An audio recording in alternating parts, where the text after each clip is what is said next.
On nie l'euthanasie. L'euthanasie. Socle de la loi Leonetti. Faut-il autoriser l'euthanasie en France? Je pense que oui. Nous prétendons ouvrir cette liberté. Dans le pays de l'égalité, qu'est-ce qu'on fait? On pousse des gens à se suicider violemment. Et non, je ne vivrai pas ça. Non, Un sujet très délicat. Parce que on choisit sa façon de vivre, on peut choisir, on doit choisir sa façon de mourir.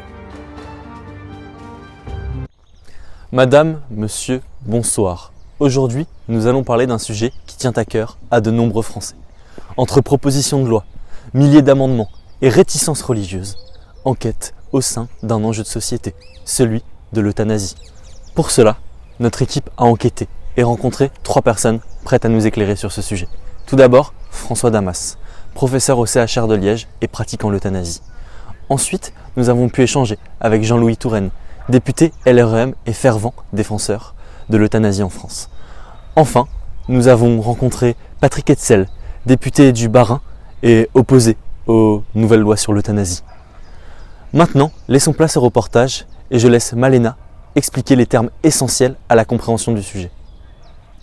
Comme nous le verrons par la suite, 93% des Français sont favorables à la légalisation de l'euthanasie.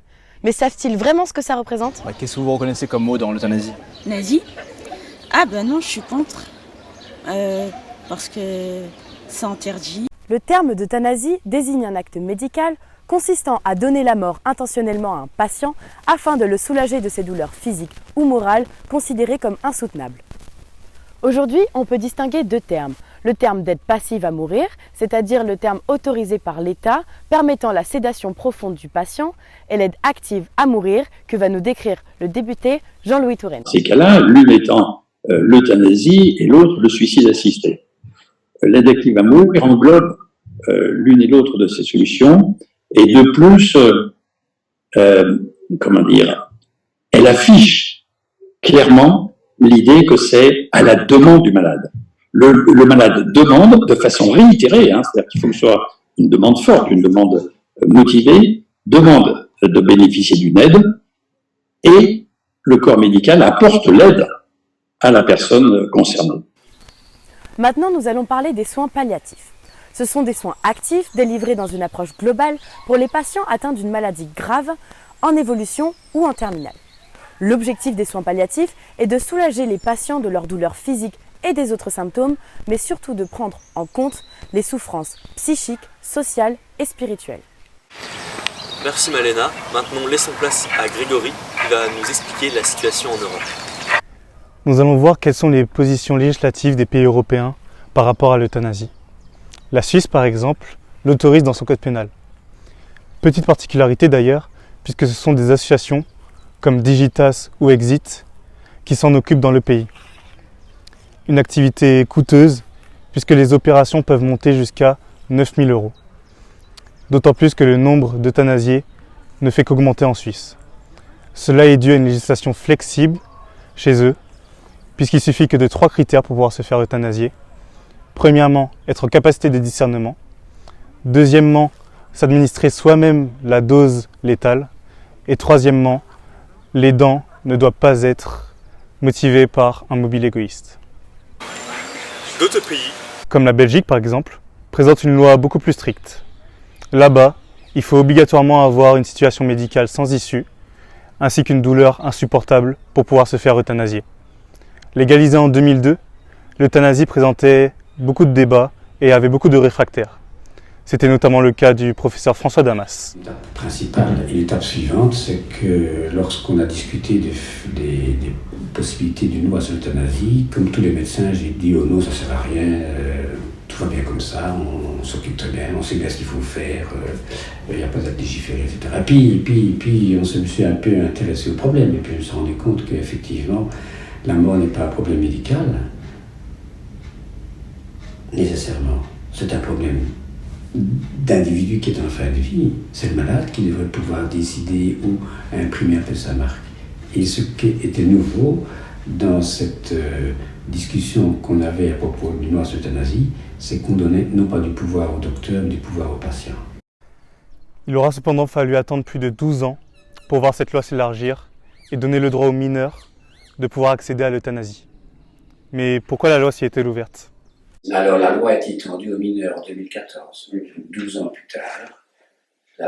Il y a eu un consensus suffisant pour que la loi puisse s'étendre aux mineurs. Au départ, les législateurs n'ont pas voulu inclure les mineurs dans le projet de loi. Ils trouvaient que c'était déjà un peu difficile de discuter pour les adultes, et étant aux enfants, ça aurait été sans doute un petit peu lourd ou plus difficile à faire passer. Un enfant qui arriverait au bout de sa vie dans un parcours extrêmement difficile, il faut voir pourquoi il peut attendre l'euthanasie. Et donc la loi a été étendue aux enfants, en la renforçant et en la limitant. Ça ne peut être que des maladies graves et incurables qui entraînent la mort à brève échéance, dans les mois qui viennent, d'accord, toujours. Donc ça ne peut pas être une maladie psychique transitoire. Ça peut être une dépression de la jeune fille qui a été plaquée par son amant. D'accord, c'est ce qu'on disait également. Les gens, les opposants utilisent n'importe quel argument qui sont complètement insignifiants. Mais bon, ça fait peur. Donc ça ne peut être que quelqu'un qui va mourir dans les prochains mois. Au moins, mais au maximum dans les mois qui viennent. Et dans ce contexte, si l'enfant demande une euthanasie, il doit avoir l'approbation de son médecin, l'accord de son médecin, l'accord d'un deuxième médecin comme pour l'adulte, l'accord d'un psychologue et d'un psychiatre qui doit venir consulter l'enfant et attester qu'il a une capacité de discernement suffisante, donc un troisième professionnel. Et en plus, son papa et sa maman, qui doivent mettre par écrit qu'ils comprennent la demande de leur enfant. Merci Grégory. Maintenant, laissons place à Arthur qui va nous expliquer la situation en France. Merci Jules. En effet, comme nous l'avons dit précédemment, depuis 2016 en France, nous sommes régis par la loi Claes-Leonetti, qui permet une sédation profonde et continue du malade jusqu'à son décès, lorsque son pronostic vital est engagé. Néanmoins, une grande majorité de la population française, 93% d'entre eux, estiment qu'il faut avancer sur ce sujet de fin de vie et légaliser l'euthanasie. Néanmoins, il existe toujours un clivage, notamment au sein de la classe politique française, entre une droite plutôt conservatrice et une gauche plutôt progressiste. Pourtant, ces sujets de société ne sont pas nouveaux, notamment celui de l'euthanasie, contrairement à ce qu'on pourrait le penser. Jean-Louis Touraine va nous le rappeler. Le sénateur Henri Caillavet, au milieu des années 70, avait déjà imaginé qu'il nous faudrait donner une aide active à mourir avec les moyens modernes à ceux des malades qui étaient en impasse thérapeutique. Cependant, comme va nous le rappeler Jean-Louis Touraine, les Françaises et les Français ont une habitude bien particulière de traiter les sujets de société. Écoutons-le.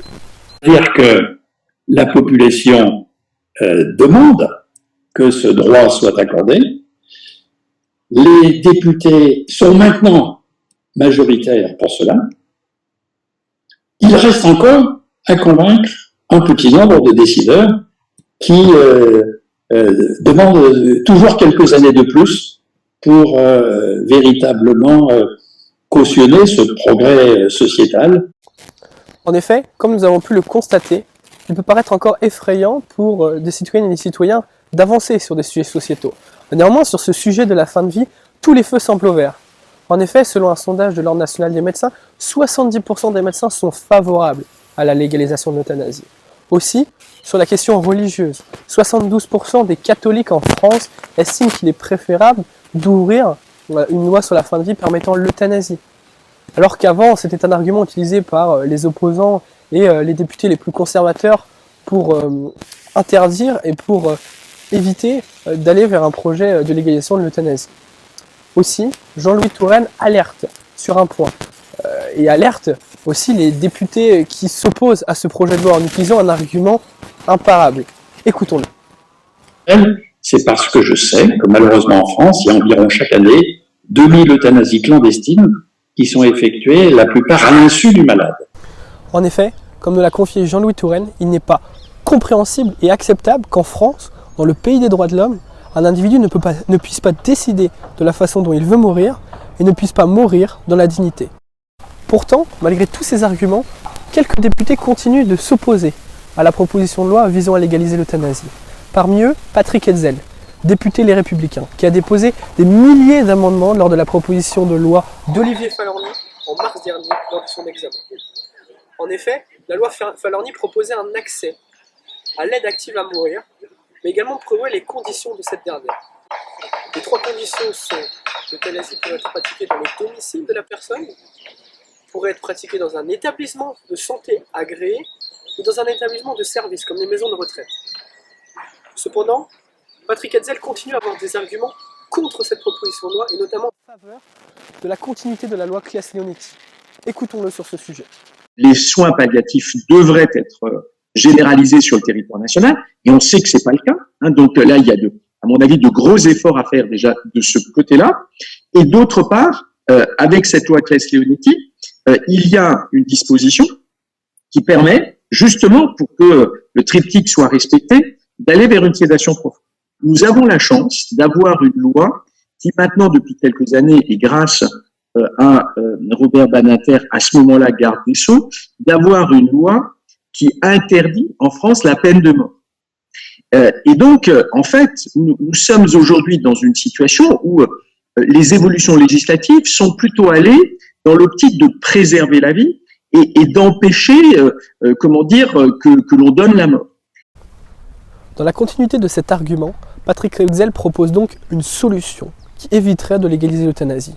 Écoutons sa solution pour éviter de venir à un projet de loi qui permettrait cette pratique en France. Un partisan de dire mettons le paquet pour la mise en place des soins palliatifs sur l'ensemble du territoire national et une fois que ça c'est fait, et je pense que sur une période de 3-4 ans, je pense que ça peut vraiment, si on se donne les moyens, on peut y arriver et après il faut faire un bilan.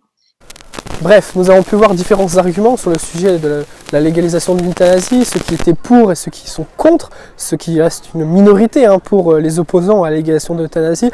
Malgré tout, sur un plan de vue légal, si un tel projet de loi venait à voir le jour en France, il faudrait discuter de ses modalités, notamment sur la question des malades mentaux et des mineurs.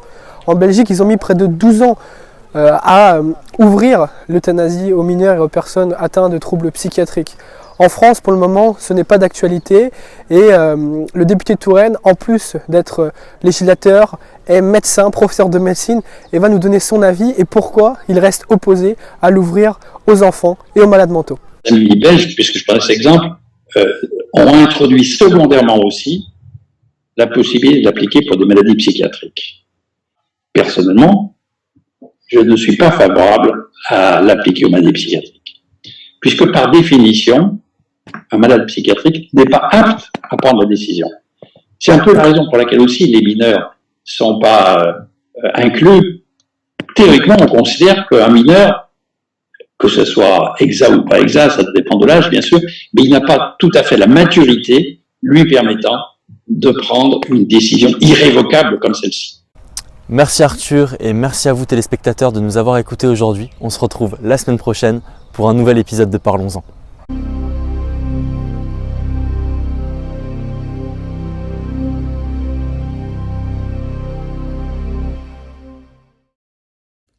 Maintenant que le reportage est fini, on va pouvoir donner la parole aux membres du groupe pour qu'ils puissent nous expliquer ce que ce projet leur a apporté. Ayant toujours été pour l'euthanasie, faire ce travail m'a permis de prendre du recul et d'entendre tous les avis, que ce soit les avis pour et contre, et d'être mieux armé pour comprendre cet enjeu de société. Donc moi, ce que ce projet m'a permis d'apprendre, c'était surtout chaque avis et les avis divergents et de comprendre pourquoi est-ce que beaucoup de personnes étaient contre l'euthanasie. Pour ma part, j'ai mis énormément de bonne volonté, tant dans la réalisation de la vidéo que dans la recherche d'informations, mais également dans le contact des différents témoins qui nous ont beaucoup appris sur le sujet de l'euthanasie, parce que c'était un enjeu de société dont personnellement je ne connaissais pas grand-chose avant ce travail. Grâce à la création de cette vidéo, j'ai pu me rendre compte que vraiment le sujet de l'euthanasie, c'était un sujet qui touchait beaucoup de monde et ça m'a beaucoup sensibilisée à la cause et j'ai pu comprendre le sujet beaucoup plus en profondeur. Je vais vous dire ce que m'a apporté ce travail dans toute sa durée. L'euthanasie, avant, je ne savais pas vraiment ce que c'était. Je savais ce que ça définissait, je savais ce que ça voulait dire, mais je ne connaissais pas les détails, les différentes législations qui existaient dans les différents pays européens, et surtout les controverses que ça engendrait, les débats, etc. Donc ça m'a vraiment permis de me cultiver, et franchement, j'ai beaucoup appris de ce travail.